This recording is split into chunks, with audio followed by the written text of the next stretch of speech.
Welcome to your Daily Dose of Light with Fernando Albert. In this episode, we explore tools and practices for clarity, healing, and spiritual growth.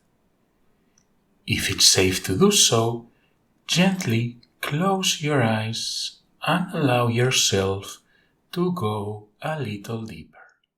After around 40,000 psychic readings across 14 years, I can tell you something very clearly.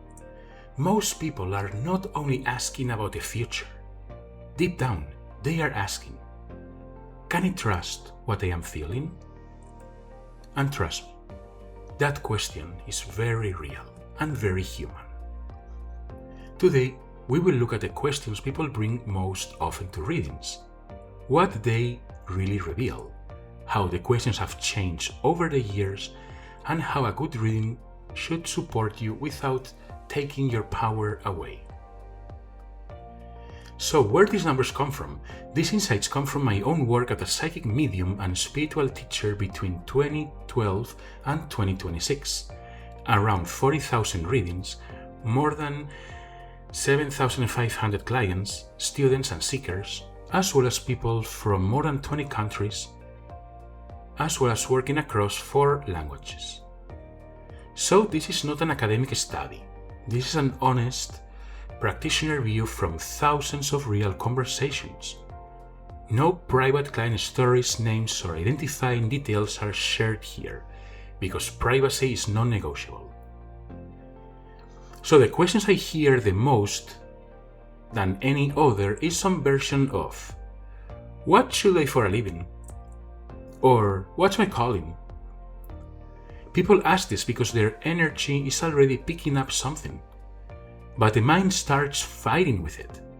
The comfort zone pulls one away, the soul pulls another, and that inner conflict becomes exhausting.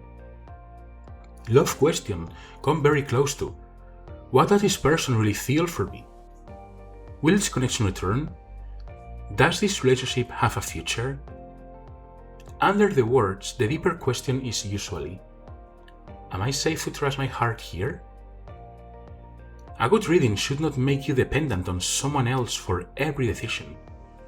It should help you hear your own energy more clearly, to breathe again, and take the next step with more trust. Before we continue, let's do a quick exercise. Place your hand on heart and take a deep breath.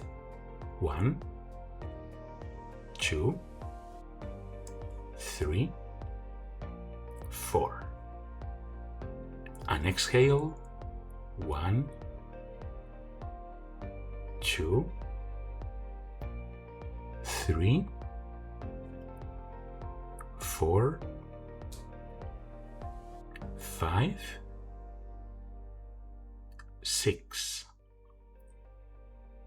And ask quietly, what answer I am already sensing, but afraid to trust. The 7 themes I hear the most are love and relationships, career and money, life direction and purpose, loved ones who have passed, health and well-being, big decisions and spiritual growth. Love opens the heart, but it also triggers fear. Career questions often comes when someone is tired of only working to pay bills and they want to align themselves more. Purpose questions appear when life feels repetitive, empty, or too small. Mediumship readings are often very tender. People want to know their loved ones are okay, that they cross well, and that love still continues in spirit. Sometimes one message with real feeling can soften years of pain. Health and well-being questions usually come from someone who feels emotionally drained or energetically heavy.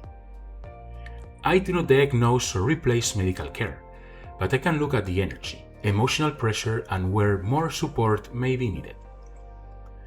Big decision readings often appear when someone already knows something must change, but fear the consequences. And spiritual growth questions come when someone is waking up, noticing dreams, signs, guides, aura, or psychic sensitivity. After so many readings, I have learned this. People rarely want prediction as much as they want the bigger picture. Of course, when you are hurting, waiting, grieving, or standing at crossroads, you want to know what's coming. And this is normal. But often the future question is only the surface. Underneath, the soul is asking for reassurance. Love questions can reveal fear of abandonment or heartbreak. Career can reveal fear of wasting your life or going broke. Spiritual questions can reveal that someone is awakening faster than the mind can process. And mediumship questions often reveal love that still needs somewhere to go. The deepest thing I say is this: people do not come to a reading because they know nothing. Quite the opposite, they come because their wisdom is buried under stress, fear, and other people's noise. Across countries and cultures, the words may change, but the heart underneath is similar. People want to love and to be loved.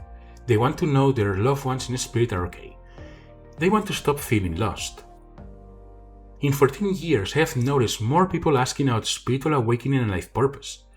Love is still at the front, and I don't think that will disappear. But the spiritual questions are more direct now. People are more often and more open about dreams, guides, past lives, energy, and feeling different. You should get a reading if you feel called and want to explore, not because you want someone else to live your life for you.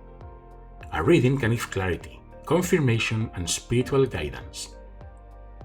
But your free will still matters, and no reading should replace medical, legal, financial, or qualified professional advice. Never. So the most common questions are about love, career, purpose, spirit, decisions, healing, and spiritual growth. But beneath them all, people are asking for clarity, peace, and permission to trust what their souls already feel. You can now open your eyes. If this episode has helped you, feel free to drop one-line comment or review and share one situation that you are going to start applying from today. If you believe this can help anyone, feel free to share with them. You have listened to your Daily Dose of Light with Fernando Albert.